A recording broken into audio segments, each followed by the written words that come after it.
Hello students, तो चलिए हमारा लेक्चर फिर से कंटिन्यू करते हैं साइंस पार्ट 2 का। तो हमारा पहला चैप्टर जो है फर्स्ट वाला हेरिडिटी एंड एवोल्यूशन जो है उसे हम फिर से कंटिन्यू करते हैं। यहाँ पर जो हमारे टॉपिक्स थे जिसमें हम लोगों ने लास्ट लेक्चर में आपने पढ़ा था जो एविडेंसेस ऑफ एवोल्यूशन जो है वो हमने स्टडी किया था। सो जितने भी स्टूडेंट्स अगर नए आए हैं, पहली बार वीडियो को देख रहे हैं, तो एक बार वापस से जाए, लास्ट लेक्चर जो है उन्हें आप एक्सेस कर सकते हैं। तो हम यहाँ पर अपना लेक्चर जो है उसे कंटिन्यू करते हैं। तो यहाँ पर हम लोगों ने लास्ट में स्टडी किया था एविडेंसेस ऑफ एवोल्यूशन जो है, उनमें 5 टाइप्स के हमने जो एविडेंसेस थे वो देखे थे। उस बेसिस पर ये बताया जाता था कि एवोल्यूशन जो है वो हुई है, ठीक है। एंड देन इसमें एक जो रिमेनिंग वन है जो कि ये बताता है एक एज अ एविडेंस जो है वो और एक जाना जाता है, जो कि क्या है, एम्ब्रियोलॉजिकल एविडेंस है, ठीक है। एम्ब्रियोलॉजिकल एविडेंस में क्या है, आप अगर अपनी बुक में देखेंगे तो वहाँ पर एक डायग्राम जो है, बड़ा सा चार्ट वो दिया गया है। एंड उसमें क्या है, जो फिश है वो है, सैलमेंडर है, टोर्टोइज है एंड चिकन है, पिग है, मतलब जितने सारे कुछ एनिमल्स जो हैं वो दिए गए हैं। एंड देन उनका जो एक एम्ब्रियोलॉजिकल स्टेज है वो दिया गया है। मतलब क्या है कि उसमें जो उनका अर्ली स्टेज रहता है, जिस टाइम क्या होते हैं वो एज अ एम्ब्रियो फॉर्म होते हैं, ठीक है। एज अ एम्ब्रियो जिस टाइम वो फॉर्म होते हैं तो उस टाइम पर उनका जो इनिशियल स्टेज है, फर्स्ट, सेकंड एंड थर्ड करके, वो आप बुक में देखेंगे तो आपको समझ में आ जाएगा। तो एज अ एम्ब्रियो जो है, हर ऑर्गेनिज्म जो है क्या होता है, उसका एम्ब्रियो जो है वो फॉर्म होता है। एंड देन एम्ब्रियो से क्या होता है, वो डेवलप होता है। तो इसको एज अ एवोल्यूशन का एविडेंस बताया गया है and that is only the called as embryological evidences. इसी को एम्ब्रियोलॉजिकल एविडेंसेस कहा गया है। देन ये जो है हमारा एविडेंसेस ऑफ एवोल्यूशन जो है ये यहाँ पर ओवर हो जाता है। देन नेक्स्ट टॉपिक जो हमारा वो स्टार्ट होता है, that is the Darwin's theory of natural selection. तो यहाँ पर एक साइंटिस्ट जो है हमारे वो आते हैं जिनका नाम है डार्विन है। तो डार्विन जो है वो एक उनकी थ्योरी होती है, अपनी एक थ्योरी देते हैं जो ऐसा थ्योरी कहती है, उसका नेचुरल सिलेक्शन जो है वो उनकी थ्योरी का नाम है, ठीक है। Darwin's theory of natural selection उसे कहा जाता है। तो अकॉर्डिंग टू हिम, उनकी थ्योरी के हिसाब से क्या है, उन्होंने एक बुक जो है उसे भी लिखी थी। तो बुक का नाम क्या था, ओरिजिन ऑफ स्पीसीज जो है उस बुक का नेम था उनकी।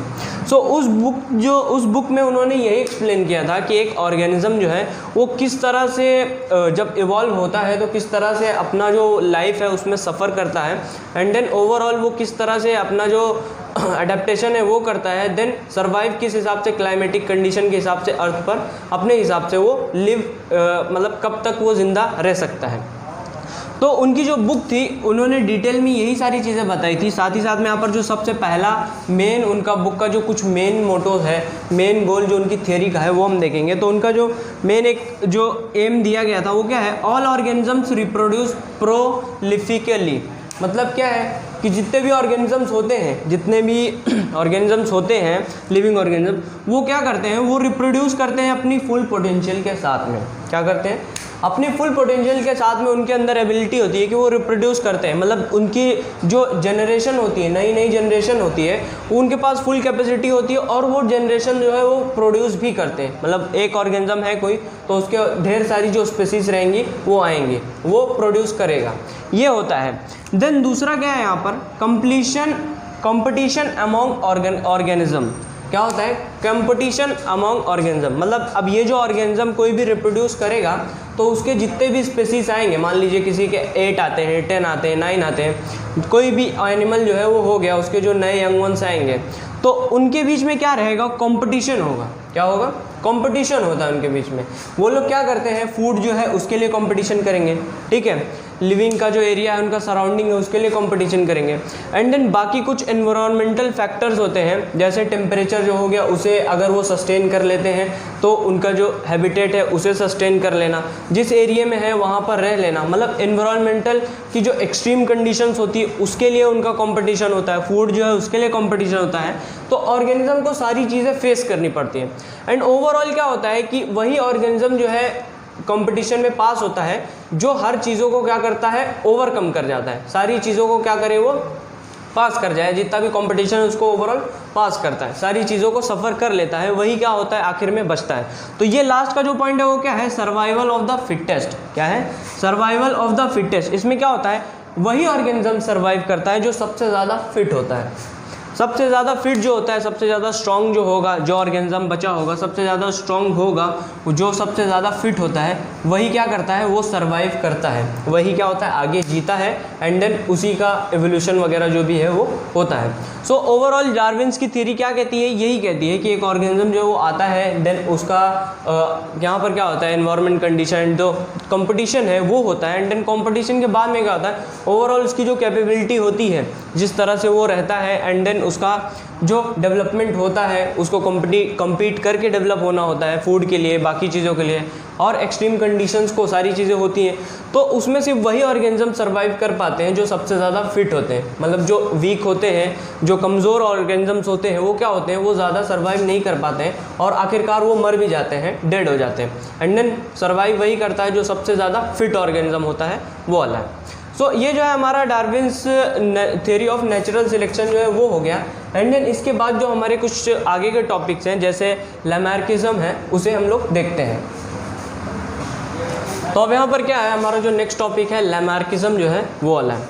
तो यहाँ पर क्या, एक साइंटिस्ट जो है वो थे और उन्होंने अपनी एक थ्योरी दी, और उन साइंटिस्ट का नाम क्या था, Jean Baptiste and Lamarck. Jean Baptiste Lamarck जो थे उन साइंटिस्ट का नाम था, और उन्होंने क्या थ्योरी दी, इस बेसिस पर उन्होंने अपनी थ्योरी दी कि जो भी ऑर्गेनिज्म है, कोई भी ऑर्गेनिज्म अगर प्रेजेंट है तो उसका जो मॉर्फोलॉजी है, मॉर्फोलॉजी मतलब उसका जो स्ट्रक्चर है, उसके पास फॉर एग्जांपल लेग्स हैं, हैंड्स हैं, ये सारी चीज़ें हैं, तो उनके अंदर क्या होते हैं, चेंजेस आ जाते हैं उस ऑर्गेनिज्म के अकॉर्डिंग कि अगर वो उन्हें यूज़ करता है या फिर नहीं यूज़ करता है, उस हिसाब से क्या होता है, उनकी जो मॉर्फोलॉजी होती है वो चेंज होती है। अब ये होता कैसे है, यहाँ पर कुछ एग्जांपल जो हम उसके हिसाब से देखें, जैसे उन्होंने बताया कि नेक ऑफ अ जिराफ जो है, मतलब जो जिराफ होता है, जिराफ का गला किस तरह है कि काफ़ी लंबा होता है, आपने देखा होगा। तो उन्होंने क्या बताया कि जिराफ का गला इसलिए इतना लंबा होता है क्योंकि क्या होता है, जिराफ जो है, जिराफ की जो एंसेस्ट्री मतलब पहले की जो जनरेशन थी, वो लोग क्या करते थे, वो घास खाने के लिए या फिर जो भी उनका फूड लेने के लिए क्या करते थे, अपने गले को ऊपर की तरफ करते थे। तो ऐसे करते करते करते करते क्या हुआ, उनका जो नेक की लेंथ थी वो क्या हो गई, बढ़ गई, तो बहुत ज़्यादा लंबे हो गए। तो उन्होंने जिराफ के बारे में ऐसा बताया। दूसरा उन्होंने क्या बताया कि wings of birds like ostrich and emu, ठीक है, ये दो बर्ड्स जो है होती हैं, तो इनके बर्ड्स के ये विंग्स क्या होते हैं, बहुत ही ज़्यादा वीक होते हैं। इनके जो बर्ड्स के विंग्स होते हैं ये क्या होते हैं, बहुत ज़्यादा वीक होते हैं। इसलिए वीक होते हैं क्योंकि ये लोग इनका क्या करते हैं, ये बर्ड्स रहती हैं, इनका यूज़ जो है वो बहुत ही कम करती हैं, बहुत ही ज़्यादा कम यूज़ करती हैं, इसीलिए इनके विंग्स क्या रहते हैं, बहुत ज़्यादा वीक होती हैं। और एक इन्होंने एग्जांपल दिया जो स्नेक्स हैं, स्नेक्स के लेग्स जो हैं वो वाले। अब स्नेक्स आपको पता है, स्नेक्स के पास लेग्स जो है वो नहीं होते। अब उन्होंने इसका क्या रीज़न दिया कि लेग्स क्यों नहीं होते, तो उन्होंने कहा कि स्नेक्स जो है वो बहुत ही ज़्यादा क्रीपी होते हैं। मतलब वो क्या होते हैं, उनका बिहेवियर कैसा होता है, क्रीपी बिहेवियर होता है। वो क्या होते हैं, हमेशा रेंग के हुए चलते हैं, तो इसीलिए रेंग के चलते चलते क्या हो गया, उनके जो लेग्स थे वो गायब हो गए। कुछ इस तरह से बताया है इन्होंने, तो ये चीज़ है। तो इस थ्योरी को हम लोग क्या कहते हैं, इस थ्योरी को इन्होंने कहा है कि theory of inheritance of acquired character. Acquired character मतलब कुछ ऐसे कैरेक्टर्स जिनको एक्योर्ड कर लिया जाए, एक्योर्ड मतलब उन चीज़ों को सीखा जाए, ऐसा कह सकते हैं। तो कुछ इस तरह से ये कैरेक्टर्स जो है वो हो गए। अब इनमें यहाँ पर क्या है, इनकी थ्योरी जो है वो बाद में डिसअप्रूव हो गई थी, क्योंकि ऐसा कुछ जो है वो नहीं होता है। आगे चल करके बहुत सारे साइंटिस्ट जो थे उन्होंने सारी परफॉर्मिंग की, मतलब एवोलॉजिकल जो एविडेंसेस थे इवोल्यूशन के, उसको जब देखे तो उनको पता चला कि ऐसा कुछ नहीं होता है। अब इन्होंने ये बताया था कि ये सारी चीज़ें एनिमल के अकॉर्डिंग होती है, उसकी जो मॉर्फोलॉजी होती है उसके लेजीनेस के हिसाब से चेंज होती है। अगर वो अपने ऑर्गन को बहुत ज़्यादा यूज़ करता है तो उसका ऑर्गन जो रहता है वो सही रहता है, और अगर बहुत ज़्यादा ऑर्गेनिज्म अपने ऑर्गन्स को यूज़ करता ही नहीं है तो क्या होता है, उसके ऑर्गन्स जो रहते हैं वो इस तरह से हो जाते हैं। जैसे नेक ऑफ अ जिराफ हो गया, स्नेक हो गया, बर्ड हो गया, ये सारी चीज़ें हो गई। एक एग्जाम्पल उन्होंने और दिया कि जो आयरन स्मिथ होता है, आयरन स्मिथ मतलब जो लोहे का काम करता है, लोहे को ठोकता है, बनाता है, उसको एक नया शेप देता है, पिघला करके एक नया शेप जो देता है, आयरन स्मिथ हो गया। तो उन्होंने ये बताया कि आयरन स्मिथ जो है उसके जो शोल्डर्स होते हैं, क्या होते हैं, उसके जो शोल्डर्स, कंधे होते हैं, तो उसके कंधे क्या होते हैं, हमेशा से स्ट्रांग होते हैं। अब स्ट्रांग क्यों होते हैं, क्योंकि वो लोहे का काम करता है, लोहे को मारना, तोड़ना, अलग करना, दूसरा बनाना। तो उसके लिए क्या होता है, उसके शोल्डर्स जो होते हैं वो हमेशा अलग अलग, मतलब उसके शोल्डर्स क्या होते हैं, हमेशा बहुत ही स्ट्रांग होते हैं।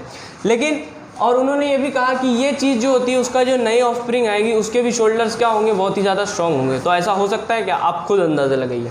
तो ये सारी चीज़ें, इसीलिए इनकी जो थ्योरी थी वो क्या हो गई, लामार्क की, वो थ्योरी को बाद में डिसअप्रूव कर दिया गया। अब इसके बाद जो हमारा नेक्स्ट टॉपिक है हम लोग उसको देखते हैं, दैट इज द स्पेसिएशन। तो अब यहाँ पर हमारा जो नेक्स्ट टॉपिक है स्पेसिएशन, उसको हम लोग देखते हैं। तो स्पेसिएशन क्या होता है? स्पेसिएशन ज़्यादा कुछ नहीं होता है, एक सिंपल सा टर्म है। स्पेसिएशन का मतलब क्या होता है? Formation of new species of plants and animals. मतलब क्या होता है, जितने भी प्लांट्स हैं, एनिमल्स हैं, उनकी क्या होगी, एक नई स्पेसीज जो है वो फॉर्म होगी। यही होता है स्पेसिएशन। उसमें क्या होता है, जितने भी प्लांट्स रिमेनिंग हैं पहले के, या फिर जितने भी एनिमल्स पहले के हैं, तो उनकी एक नई स्पेसीज जो है उसका फॉर्म होना। अब वो किसी भी फैक्टर से हो सकता है, किसी भी रीज़न से हो सकता है, या तो प्रोड्यूस होते हैं लंबे टाइम तक के लिए, एक जनरेशन आती है एंड देन नेक्स्ट जनरेशन आती है, तो धीरे धीरे क्या होना, उनकी एक जनरेशन टू जनरेशन उनके अंदर एक थोड़े थोड़े चेंजेस आना और एक जो नई स्पेसीज है वो क्रिएट हो जाए। ठीक है, सो प्लांट्स एंड एनिमल्स की एक जो भी नई स्पेसीज क्रिएट अप हो जाएगी, प्लांट्स की हो या एनिमल्स की हो, उसे ही एक जो नई स्पेसीज बनते ही उसे हम लोग कहते हैं स्पेसिएशन, जो है वो टर्म उसके लिए यूज़ किया गया है। एंड देन इसके बाद क्या है, लास्ट का जो हमारा टॉपिक है वो क्या है, ह्यूमन एवोल्यूशन है। ठीक है, ह्यूमन एवोल्यूशन मतलब जो ह्यूमन्स है वो कहाँ से इवॉल्व हुए, मतलब जो इंसान है वो कहाँ से इवॉल्व हुए, ये है।